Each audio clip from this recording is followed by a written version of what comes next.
Marathon ஓட்டத்துக்கு வேற யாரும் மேல ஏறக்கூடாது. அற வாங்குவேன். ஏற்க அனுபவம் இருக்குல்ல. நான் ஏன் கட்டுப்பாடா நடந்துகிட்டேன் தெரியுமா தம்பி?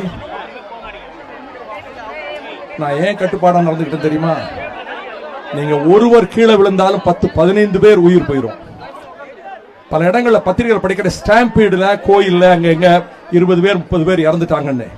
50,000 பேர் வர இடத்துல ஒரு பையன் கீழே விழுந்தாலும் அடுத்தடுத்து மேல விடும்போது 10-20 பேர் உயிர் போயிரும்.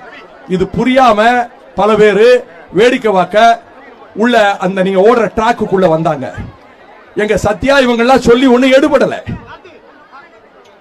அதெல்லாம் எடுபடாது. மிலிட்டரியில பரேடு வாங்குறப்ப பனிஷ் பண்ணாதான் ஒழுங்கா ஓடுவான்.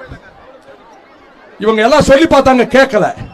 அதனாலதான் போய் 10-15 பேருக்கு அறை கொடுத்த உடனே எல்லாம் ஓடி பிளாட்ஃபார்ம் நின்னாங்க. இல்லன்னா உங்க உயிருக்கு ஆபத்து ஏற்பட்டிருக்கும். பத்திரிகையாளர்களுக்கு சொல்றேன், வைகோ புறப்படும் போது பல பேர் அடித்தாருன்னு காலையில செய்தி போடுவாங்க. மேல ரொம்ப பிரியமான 2-3 பேப்பர் இருக்கு. இந்த 50,000 பேர் ஓடுனவங்க போட மாட்டாங்க. வைகோ வந்தாரு, அங்க நின்னவங்க எல்லாம் அடிச்சாரு.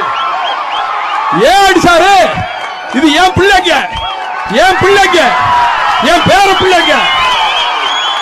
அது கீழே விழுந்து அது காயம் வந்தா அவங்க அப்பா அம்மா எப்படி வருத்தப்படுவாங்களோ அதை விட 1000 மடங்கு நான் வருத்தப்படுவேன்.